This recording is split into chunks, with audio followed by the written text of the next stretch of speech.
Hi guys, I am Shailendra और आज मैं आपको मिलवाने वाला हूँ इंडिया के द रिचेस्ट फिटनेस एथलीट से। ब्लैक में हमारे पास है मर्क GLE 43 और मरून हमारे पास है X6 BM-X6। तो गाइस चलो आज आपको पहले दिखाते हैं अजब भाई की AMG मर्क। बहुत ही मैसिव कार है यार, और कार दिखाने के बाद आपको मिलवाएंगे भाई से। तो चलिए एक छोटा सा पहले वॉक अराउंड दिखा दें आपको। और ये देखिए आप नीचे आपको ग्राउंड पे भी मर्सिडीज़ का आपको लोगो नज़र आ जाएगा इसमें।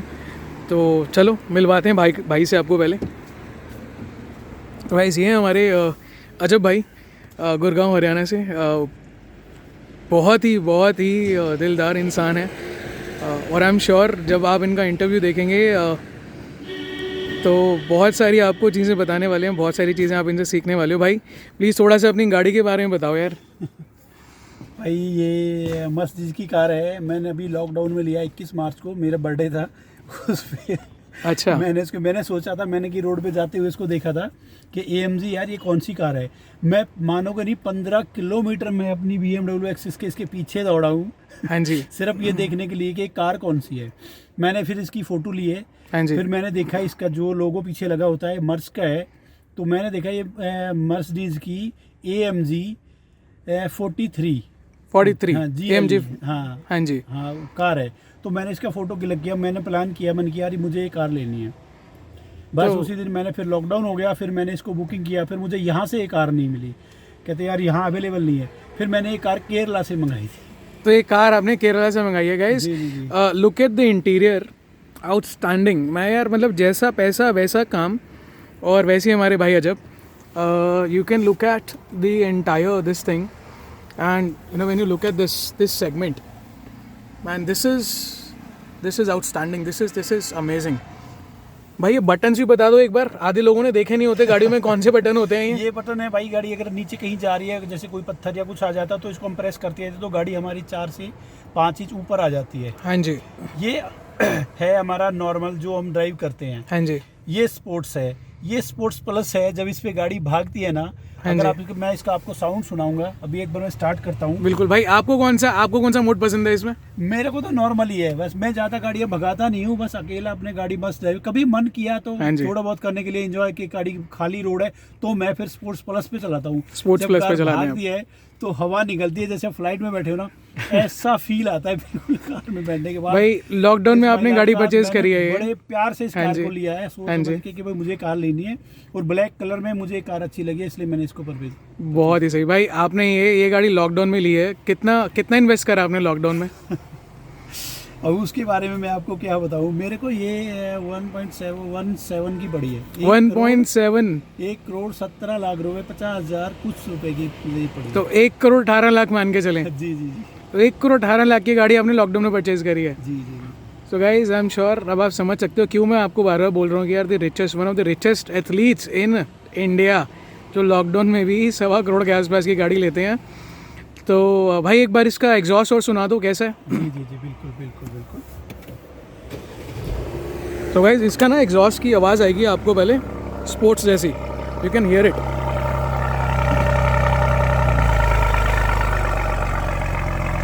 सो ये है अजब भाई की AMG। आवाज़ सुनिए यार इसकी।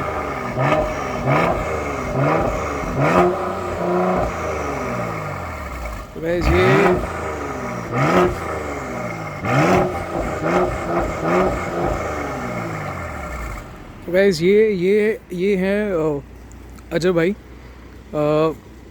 क्यों मैंने बोला कि ऐसा कि one of the richest athletes हैं इंडिया के।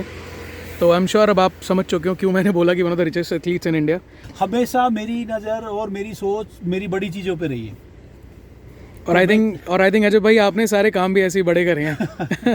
बस जी, वो तो लगन है, आशीर्वाद है माँ बाप का, यार दोस्तों का। हाँ जी। और कुछ मेहनत है, कुछ सोच है कि मैंने कभी ये नहीं सोचा कि यार मैं छोटी ले लूँ या ये लूँ।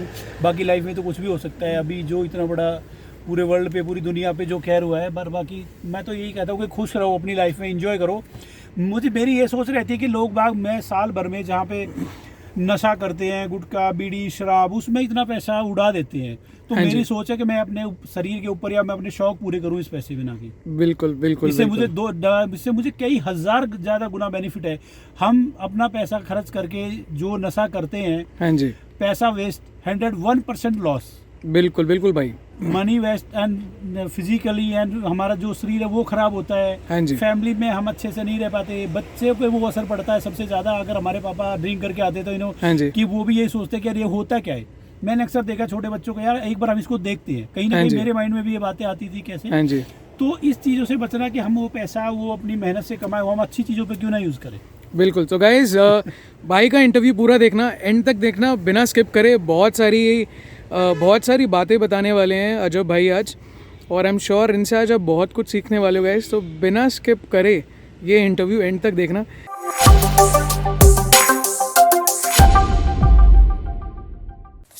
थैंक यू सो मच भाई, आपने आज टाइम दिया, बहुत अच्छा लगा आज आपसे मिल करके। चलो तो मुझे भाई भी बहुत अच्छा लगा। सेम है भाई। प्लीज़ भाई थोड़ा सा अपने बारे में बताइए। हाय गाइस, सभी भाइयों को नमस्कार। मैं एक छोटे से गांव से हूँ, छोटा नहीं लेकिन बड़ा भी है।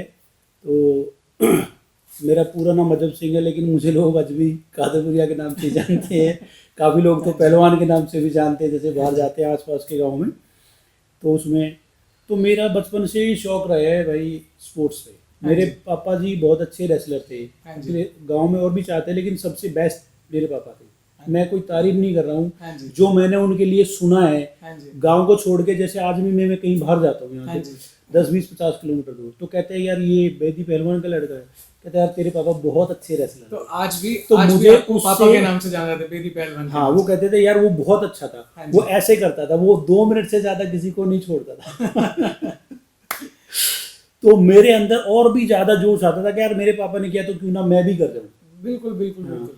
तो आपकी प्रेरणा, आपकी मोटिवेशन आपके फादर रहे? मेरे फादर को मैंने, मेरे सामने भी वो रेसलिंग करते थे, लेकिन जब मैं किसी से उनके सुनता था, हम के अखाड़े में जाते थे रेसलिंग करने, तो लोग बाग आते थे, यार ये कादरपुर का जब नाम आता था तो कहता था बेदी पहलवान।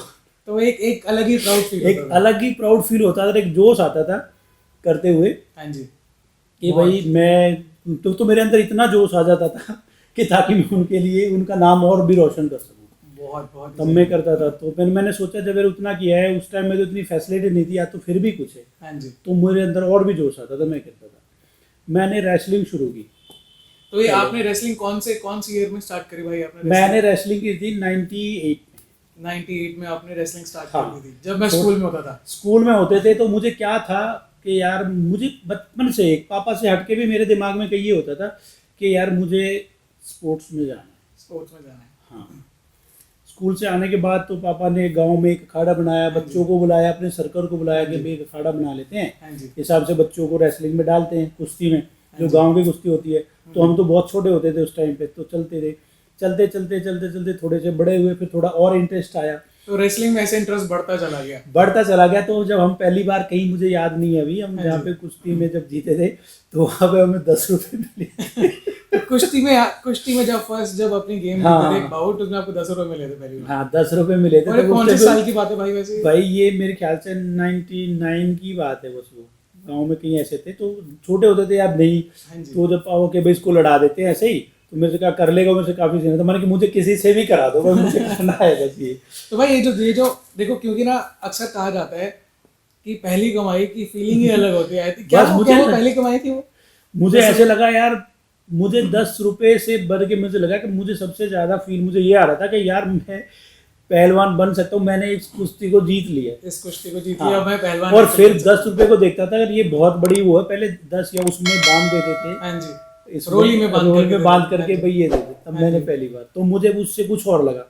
उसके बाद मैंने धीरे धीरे और अपनी मेहनत को बढ़ाया, रेसलिंग में काफी हद तक गया। फिर मैंने थोड़े बड़े लेवल पे आया भाई, 500, 1000, 1100, 10,000, 20,000, 50,000 तक मैं मतलब बढ़िया अपने यहाँ पे मैंने कुश्तियाँ करी। तो भाई ये जो कुश्ती का जो आपने जो स्टार्ट करा, 10 रुपए की कुश्ती से लेकर 50,000 रुपए तक की भी आपने कुश्ती करी, तो ये सफर है जो पूरा रहा कुश्ती। क्योंकि ना हमने थोड़ा सा रिसर्च का, जब हमने आपसे बात करी, आपने बताया किया मैंने कुश्ती भी करी है, मैंने कबड्डी भी खेली है, और आज आप पावर लिफ्टिंग भी करते हैं। तो थोड़ा सा रेसलिंग के बारे में बताओ रेसलिंग में भी आपने कुछ नेशनल लेवल तक कुछ खेला? हाँ हाँ, मैंने जो बड़े अखाड़े होते हैं, मैंने यूपी में, हरियाणा में, राजस्थान में काफ़ी बड़े अखाड़ों में मैंने कुछ काफी किया, बड़े जीती है। अखाड़ों में हाँ, आपने खेली। मेरे पास वो जो काफ़ी प्राइज है, जो हाँ जी। सबसे गदा। वो भी मेरे पास रखी है। काफ़ी सारे बहुत मेडल, बहुत, मेरे पास 162 टोटल मेडल है। 162 टोटल मेडल्स हैं आपके Yes. पास। और ये सारी अचीवमेंट्स आपकी ये Yes. As a sports athlete as sports है, बिल्कुल। बहुत ही ऑसम चीज़ है भाई। रेसलिंग में आ गया था पूरा, कि मैंने कहा यार नहीं, जब मुझे पता लगा कि थोड़ा और भी आया, हाँ जब जी। हमारा गेम स्टार्ट होने वाला था भाई, कॉमनवेल्थ होगा 2010 में, हाँ जी।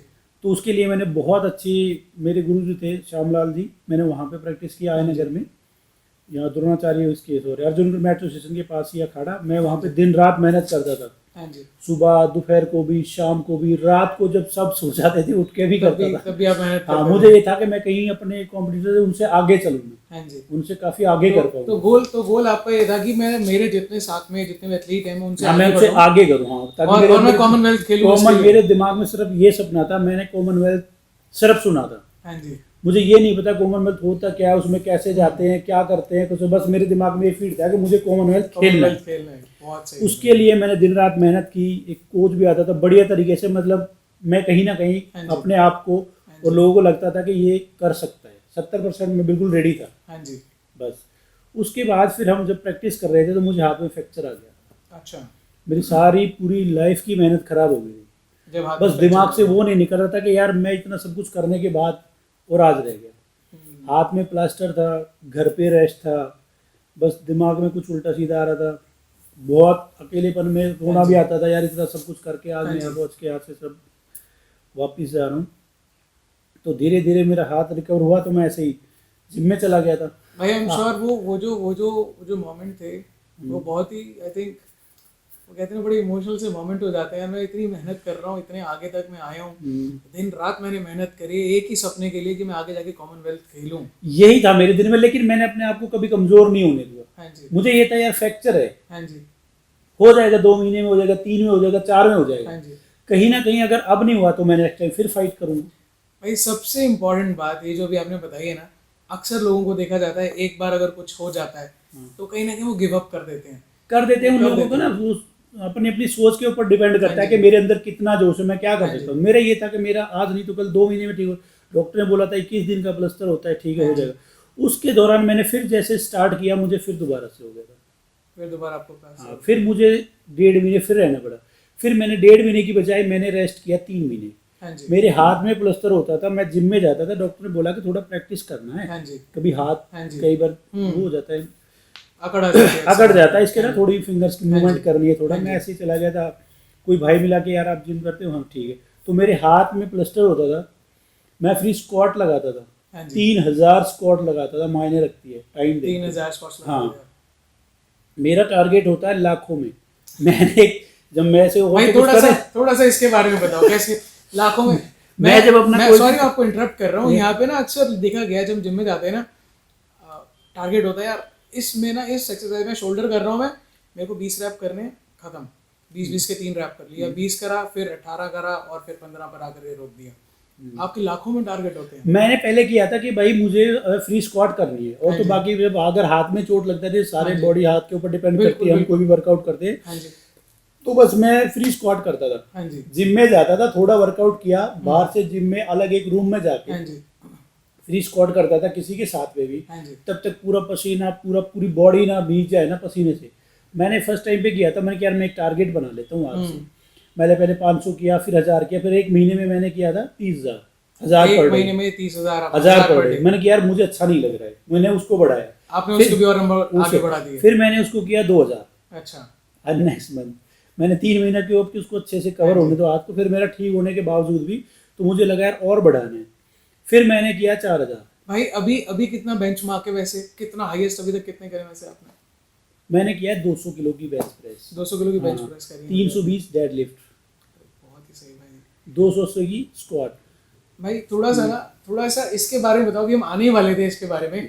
ये जो आपका पावर लिफ्टिंग का भी जो करियर है, क्योंकि जो हमने ये पावर लिफ्टिंग का मेरा कैरियर वहीं से शुरू हुआ था, जब मेरा हाथ ठीक हो गया तो कॉमनवेल्थ तो हो चुका था उस टाइम पे। कॉमनवेल्थ हो चुका था। हाँ, तो मुझे फ्रेंड मिला यार, एक लोकल कंपटीशन था, चलो आपको एक वो कंपटीशन में चलते हैं। मैंने कहा यार मुझे तो कोई इंटरेस्ट है नहीं। क्या वो आप सिर्फ देखने के मूड मैं तो ऐसे देखने गया था, कहते यार चलते क्या है मस्ती में, कुछ करना तो है नहीं। मैंने कि चल यार देख लेते, हम वैसे ऐसे बैठ देख रहे थे। तो उन्होंने क्या तू भी कर सकता है। मैंने क्या हो सकता है ना हो। बिल्कुल। तो उन्होंने मेरा नाम डाल दिया, मेरा गलती लगा लो या किस्मत लगा लो, कुछ भी, मेरा मेडल आ गया उसमें।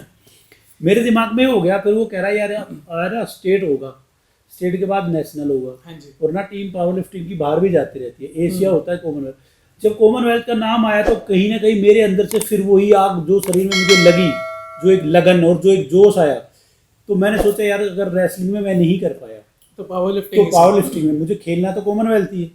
तो शुरू से एक ही गोल रहा कि यार चाहे वो रेसलिंग हो चाहे वो पावर लिफ्टिंग हो, मुझे कॉमनवेल्थ भी, हाँ मुझे वही खेलना है, मुझे कॉमनवेल्थ खेलना है। भाई जी अपना सपना जैसे रहा हमेशा शुरू से, एक गोल्ड लेकर के आना देश के लिए। भाई एक सबसे बड़ी चीज़ आपसे ज़रूर पूछूंगा जी कि अक्सर हमारे इंडिया में हमारे देश में ना एक ट्रेंड है, आपकी शादी हो गई, अब आपकी फिटनेस आप भूल जाओ फिटनेस के बारे में। ये क्वेश्चन भाई मैं आपसे इसलिए पूछ रहा हूँ क्योंकि आप आज 41 ईयर्स के हो, अमेजिंग फिजिक है आपकी, 6 पैक एब हैं और आउटस्टैंडिंग फिजिक आपने भी बना रखी। भाई इसकी इंस्पिरेशन क्या है और ये मतलब ये सारी चीज़ें कैसे शुरू हुई? एक चीज़ जो मैं अभी तक समझ पाया हूँ, शुरू से आप एथलीट रहे, एक अमेजिंग एथलीट रहे और एक नेवर गिविंग अप एटीट्यूड रहा है आपका शुरू से ही। पर 41 की एज में जो आपने जो अचीव करा हुआ, आई थिंक ये 28 साल 25 साल के 18-19 साल के लड़के सोचते हैं कि मेरे को भी कुछ ऐसा करना चाहिए। इसके बारे में थोड़ा सा बताओ कि मतलब कैसे क्या वर्कआउट रहता है आपका इसके लिए? देखो मैं एक छोटी सी बात बताता हूँ। लोग बाग सोचते हैं मैं वर्कआउट करता हूँ, मुझे देखते हैं, हालांकि मेरे तो बहुत सीनियर प्लेयर भी हैं, मैं तो बहुत ही कम लेवल पे उस पर भी, तो कहते हैं यार मुझे ये सब करना है, मुझे एसबी की तरह करना है, ये सब करना है। वो लोगों के ना एक अंदर से फील होना चाहिए, हमारा कोई टारगेट और कोई सपना और कोई वजह होनी चाहिए। बिल्कुल। वो 4 दिन आते हैं, 4 दिन के बाद फिर यार ये तो नहीं होगा, मजा नहीं आ रहा यार बॉडी दुख रही है, ये बहाना मारना शुरू। मैंने सबसे पहले हम कोई भी काम करने जाते हैं, मेरा शुरू से मैंने जो रेसलिंग की है, मेरे अंदर एक ही होता है दिमाग में जो मोटिवेशन जो मिलता है कि मैंने अपने ऊपर किसी चीज को हैवी नहीं होने दिया है। चाहे वो कोई बिजनेस में लॉस हो या कोई अगला, जब मैं फाइट करता था वो अगले प्लेयर को देखना कि मैंने अपने ऊपर किसी चीज को हैवी होने दिया, ना मुझे एज कोई हैवी कर दी है, ना मुझे ये है कि मेरा कुछ है बिजनेस में लॉस आ रहा है या कुछ। बस मैंने चाहता हूँ मैं खुद उसके बंदे के ऊपर हैवी हूँ। सबसे प्लस पॉइंट यही है मेरा, जो कि आज भी मैं ये चाहता हूँ कि मुझे करना है। कहीं ना कहीं ये सोच के लोग बाग छोड़ देते हैं कि यार अब नहीं होगा मेरे से, काफी एज हो गई है, घर की जिम्मेवारी आ गई है, बच्चे हैं, ये है वो सब। मैंने उन चीजों पे कभी ध्यान नहीं दिया, उनको एक साइड में रखा है और ये मेरी एक लाइफ है। तो ये शुरू से आपका फोकस रह गया? हाँ, मेरा सबसे ज्यादा फोकस इस चीज पे रहता है कि यार मैं कर सकता हूँ और मुझे ये करना है। बस कोई कुछ भी बोलता रहे, चाहे बाहर का, घर का, फ्रेंड, जो मर्जी बोलते रहे, मैं बस उस चीज पे ध्यान नहीं देता। आई थिंक भाई ये चीज़ हमारे यूथ के लिए जानना बहुत ज़रूरी है। अक्सर ना कहीं मिस हो जाती है कि यार मेरे को ना 2 दिन कर रहा हूँ, 3 दिन कर रहा हूँ, 4 दिन कर रहा हूँ, उसके बाद यार फील नहीं, चल छोड़ हटा दे। ये जो डेडिकेशन के साथ, ये पूरे मोटिवेशन के साथ आई थिंक जो आपने करा है ना, और इनफैक्ट जो अभी भी आप करते आ रहे हो, आई थिंक बहुत ही इंटरेस्टिंग चीज़ है और बहुत ही मोटिवेशन है। इनफैक्ट हमारे जो जनरेशन आ गई, जनरेशन जी, उनके लिए बहुत जरूरी है सारी चीजें सीखना। भाई एक चीज ऐसे नहीं मिलती है, कुछ तो ब्लड रिलेशन भी करता है। मेरे पापा भी अच्छे ब्लड में होना चाहिए एक जोश, मेरे पापा भी रेसलर थे, मैं भी हूँ। तो हम क्या करते हैं, 2 दिन किया, 4 दिन किया, हम कहीं पे काम करने जाते हैं, अगर 1 महीना नहीं करते तो सैलरी नहीं मिलेगी। ये तो फिर भी वर्कआउट है। महीना 2 महीने जाके तो हमारी बॉडी एक्सेप्ट करती है कि हम वर्कआउट कर रहे हैं। बिल्कुल अप डाउन करने के बाद एक लेवल पे आती है कि अब हम लोड ले सकते हैं, वर्कआउट कर सकते हैं। बिल्कुल सही भाई। एक और चीज, क्या आपने, क्योंकि बहुत ही ड्रास्टिक ट्रांसफॉर्मेशन है, पहले बहुत हेल्दी होते थे और आज अगर मैं बात करूं तो आपने अपने आप को बहुत ट्रांसफॉर्म कर लिया। कितना वेट लॉस करा आपने इसमें? मैंने करा कितना आपने? हाँ, मैंने 21 किलो वेट अभी किया, अभी 2 किलो वेट बढ़ गया है मेरा। 21 किलो आपने वेट कम करा है? कम किया है। हाँ भाई कितना किलो था आपका पहले? मेरा था 107-8 के आसपास होता। और अभी कितना भाई? अभी आप मुझे लगा लो, मेरा 21 किलो कम हो गया उसमें। हाँ, ये मेरा पहुंच गया था। अभी लास्ट में तो मेरा और भी ज्यादा हो गया था, नवंबर में मेरा हो गया था 83। एक चीज पूछूंगा, ये क्वेश्चन ना उन लोगों के लिए जिन लोगों का ना सपना है, मेरे को ना यार कुछ भी करके पतला होना है, क्योंकि आप 21 किलो वजन कम करके आई थिंक जो 5 किलो कम करना या 7-8 किलो कम करना एक चलो चीज़ समझ आती है, और जो इंसान जो 25 किलो 21 किलो जो कम कर चुका है वो एक्सपर्ट बन चुका है वजन कम करने के लिए। तो इसके बारे में थोड़ा सा बताओ कैसे करा आपने? लोग बाग तरस जाते हैं कि मेरा एक महीने में भाई 3 किलो वेट कम हो जाए। तो आपने कैसे मैं कई बार क्या हुआ है, मैं काफी बच्चों में अपने सर्कल में कई हाँ बार जी। शरत भी जीत वो जैसे कहते हैं यार तू कर दे, मैं वन टाइम में वर्कआउट के एक दिन में हाँ जी 2 घंटे में हाँ जी ना कुछ खाना, वर्कआउट में मैं 3 से 3.5 किलो वेट अपना बॉडी वेट कम कर सकता हूँ वर्कआउट से। वर्कआउट करते भाई, इसके बारे में वन थोड़ा डे सा बताओ प्लीज। वर्कआउट करने के देखो कई तरीके होते हैं। हम वर्कआउट हाँ किस जी। प्रकार का कर रहे हैं, हमें मसल्स गेन करना हाँ है जी। या वेट लूज करना हाँ है जी। या स्टेमिना करनी है। वर्कआउट के अलग अलग स्टेज होते अलग हैं। अलग पैटर्न्स हैं सारे। कई लोग जो ये चाहते हैं यार मेरा वेट कम नहीं हो रहा है, मुझे 1 महीना हो गया मेरा 1 किलो, वो वर्कआउट नहीं करते, वो टाइम पास करते हैं। हाँ जी। किसी भी कार्य करने से अगर उसे मेहनत से लगन से किया जाए तो वो जरूर पूरा होता है। तो भाई आपने आपने कैसे कम करा, इसके बारे में थोड़ा डिटेल में बताओ कि ये जो 21 किलो जो आपने कम करा वो कैसे करा? मैंने किया है भाई, मैंने कुछ डाइटिंग भी की है हाँ जी। और मैंने वर्कआउट भी बहुत हैवी वर्कआउट किया है। दिन में 4 बार किया है, सुबह दोपहर शाम रात को भी इतना किया है कि अभी मैंने जैसे बताया कि मेरा टारगेट लाखों में होता है कुछ हजारों में मैंने जो किया, जो हाँ वर्कआउट के जी। जो है हाँ जी रेपुटेशन होते हैं। हाँ तो जी। मेरा जब वर्कआउट शुरू होता हाँ है जी। तो किसी भी सेट का 200 रैप से कम नहीं होता है किसी भी सेट इस पे जो मैंने जो ये किया है। हाँ जी और लोग बाग 200 रैप मेरे ख्याल से सारे वर्कआउट में कर पाते हैं। हाँ जी बिल्कुल बिल्कुल हाँ, तो बिल्कुल इस सही हिसाब कह से रहे हो आप। सुबह दोपहर को रनिंग, फिर जी। वर्कआउट, कार्डियो, बॉडी वो वेट ट्रेनिंग, ये सब करके मैंने ये सब किया ये है। सारे मैंने आपने अच्छा मैं ये नहीं देखता कि मैं क्या कर रहा हूँ, मुझे ये देखता है कि जो मेरा डाइट और जो मेरा वर्कआउट चार्ट सामने होता है कि अभी हाँ इतने जी। हो गया, मैं उसको फॉलो करता हूँ, उसके हिसाब से चलता हूँ। बहुत बहुत बहुत ईजी चीज़ है भाई। भाई एक चीज़ और बहुत इंटरेस्टिंग चीज़ है, आपसे दोबारा एक और चीज़ पूछूंगा। लोगों का सपना होता है कि यार मेरे को ना 6 पैक एब्स बनाने हैं 41 की एज में। 41 की एज में जहाँ दुनिया छोड़ देते हैं यार, छोड़ अब क्या करना है, अब तो बस खाओ पियो ऐश करो और बस अपना शरीर को बढ़ाते चलो। 41 की एज में आपने 6 पैक बनाए हैं भाई। वो ये जो ट्रांसफॉर्मेशन लेकर आए हो भाई, ये कैसे करा आपने? ये एक बहुत ही इंटरेस्टिंग कहानी है भाई ये भी थोड़ी कहानी के बारे में बताओ कैसे। मेरा एक फ्रेंड है, उसके साथ ऐसी हो गया था कि भाई आप 6 एग नहीं बना सकते। हाँ जी। मैंने कहा यार मैं कर सकता हूँ, कहता हाँ आप जी। नहीं कर सकते। हाँ जी। तुम्हारी बैठ लगी थी कि भाई चलो करते हैं। हाँ जी 4 महीने का टाइम था हमारा। हाँ जी उस हिसाब से मुझे और ज़्यादा वो मोटिवेशन मिला कि यार मैं कर सकता हूँ, और ऊपर से वो प्रेशर था कि यार अगर मैं शर्त हार गया तो 3 लाख रुपए देने पड़ेंगे इसको। तो ये आपने 3 लाख रुपए की शर्त लगाई थी अपने दोस्त से हाँ। कि 4 महीने के अंदर मैं 6 पैक एब्स बना लूंगा। हाँ, तो आप मुझे 3 लाख रुपए दोगे। तो आपको 3 लाख रुपए आ गए। हाँ। तो मतलब मैं क्या मान के चलूंगा हमारी पार्टी फिक्स है, इस चीज ड्यू है। बिल्कुल बिल्कुल बिल्कुल पार्टी है। थैंक यू सो मच भाई। मतलब अच्छा, और उस टाइम पर आपकी एक्सरसाइज क्या रहती थी, डाइट क्या रहती थी भाई मेन? क्योंकि Diet- मोटिवेशन तो ये रहा कि मेरे को यार 3 लाख रुपए नहीं आ सबसे पहले तो मैं मीठा बहुत खाता हूँ, मेरे से कंट्रोल नहीं होता। अच्छा मीठा बहुत खाते हैं। मैंने बिल्कुल मीठा जिस दिन यहाँ हुआ उसी हाँ में जी। बंद कर दिया। हाँ जी थोड़ा मैंने बाहर की डाइट खाना पीना सब हाँ जी बंद कर दिया, सिर्फ घर का हम्म, और सब कुछ बॉयल खाया मैंने। सब कुछ बॉयल खाया। हाँ तो आपने मेजर जो आपका डाइट में जो आया, आपने मीठा बंद कर दिया हाँ और घर पे बॉइल्ड खाना स्टार्ट कर दिया। जी, और खाना कुछ जो भी और खा रहा कुछ हूँ डाइट में कुछ चेंजेस लाए थे भाई आप? नहीं, और मैंने कोई चेंजेस नहीं लाया, वही बस रोटी मैंने खानी बंद कर दी थी और मीठा, ये 2 चीज मैंने बंद किया, बाकी सब कंटिन्यू। और वर्कआउट और वर्कआउट कैसे रहता था भाई आपका? वर्कआउट मेरा रहता था 2.5 घंटे का। अच्छा, उसके अंदर क्या एक्सरसाइजेस? 5 घंटे मेरा वर्कआउट, 6 घंटे मेरा टोटल वर्कआउट होता है पर डे के हिसाब से। सुबह और शाम का? हाँ, सुबह और शाम का। तो भाई 6 पैक के लिए थोड़ा सा बताओ, क्या वर्कआउट करते थे आप? 6 पैक के लिए पहले कार्डियो करता था मैं हाँ जी 50 मिनट के आसपास। हाँ जी फिर जो एक्सरसाइज होती है एब्स के लिए, हाँ जी। सिटअप्स कर लिया, क्रंचेस कर ली, लेग हाँ रेस जी। कर लिए, साइड्स कर लिए, हाँ ये जी। कर लिए। बस मेरा जो वर्कआउट करने का जो तरीका होता है, मैं जब किसी भी काम को करता हूँ, जैसे डंबल कर लिया, हाँ जी तो बस मैं अपने आप को छोड़ देता हूँ, बस मैं वो करता जाता हूँ जो रेपरेशन जो निकलने होते हैं, चाहे वो हाँ जी। वर्कआउट कोई भी हो। हाँ जी। तब तक वो पूरा नहीं होता, मैं पीछे नहीं हटता हूँ, तो जब चाहे तक हालत जो हो जाए, तब तक मसल टूट नहीं जाता बिल्कुल भी, मैं छोड़ता नहीं हूँ बिल्कुल। तो भाई मसल की रिकवरी के लिए भी फिर आप कुछ सप्लीमेंट्स वगैरह लेते हो फिर? नहीं, बहुत सारी चीज़ है सप्लीमेंट, थोड़ा हैवी प्रोटीन लेते हैं, BCAA हो गया, और भी कई चीज़ें हैं क्योंकि भाई सारी। मैं ना ये चीज़ आपसे इसलिए पूछ रहा हूँ क्योंकि ना जब भी हम जिम में वर्कआउट करते हो, जिस लेवल पर जाकर के आप वर्कआउट करते हो कि जब तक बिल्कुल मसल ऐसा ना हो जाए कि अब तो बहुत पेन हो चुका है, अब पेन सहन भी नहीं हो रहा, अब उस कंडीशन में आप कह रहे हो वो एक्सरसाइज बंद कर देते हो? उसको जो डाइट में जो आता है वो रिकवर हो जाती है, फिर अब उसे कम से कम 3 से 4 घंटे उसको बॉडी रेस्ट चाहिए। अच्छा, तो आप वो रिकवर उसको हो जाता है। आप बॉडी रेस्ट भी देते हो और मसल को रिकवरी के लिए भी कुछ स्पेशल कुछ प्रोटीन वगैरह कुछ हाँ, लेते हो? प्रोटीन तो लेना ही पड़ता है। प्रोटीन तो एक बॉडी की रिक्वायरमेंट होती है। प्रोटीन तो जो बंदा वर्कआउट नहीं करता उसके लिए भी जरूरी होता है। बहुत जरूरी है उसके लिए। हाँ जी, हाँ जी, ठीक भाई। क्योंकि ना ये चीज़ ना मैं उन लोगों के लिए पूछ रहा हूँ, क्योंकि अगर हम अपनी न्यू जनरेशन की तरफ देखें, जो बच्चे 18 साल 17 साल के हैं या 20-21 के आसपास हैं, उनका जिम में जाने का सबसे बड़ा मोटिवेशन है, मेरे को जिम में जाना है और जाते के साथ ही मेरे को 2 महीने के अंदर 6 पैक आप बना लेने, मेरे को बाइसेप्स चाहिए और मेरी ऐसी मैं फिजिक बना लूँ कि ऐसी बॉडी बना लूँ मैं शर्टलेस घूम सकूँ।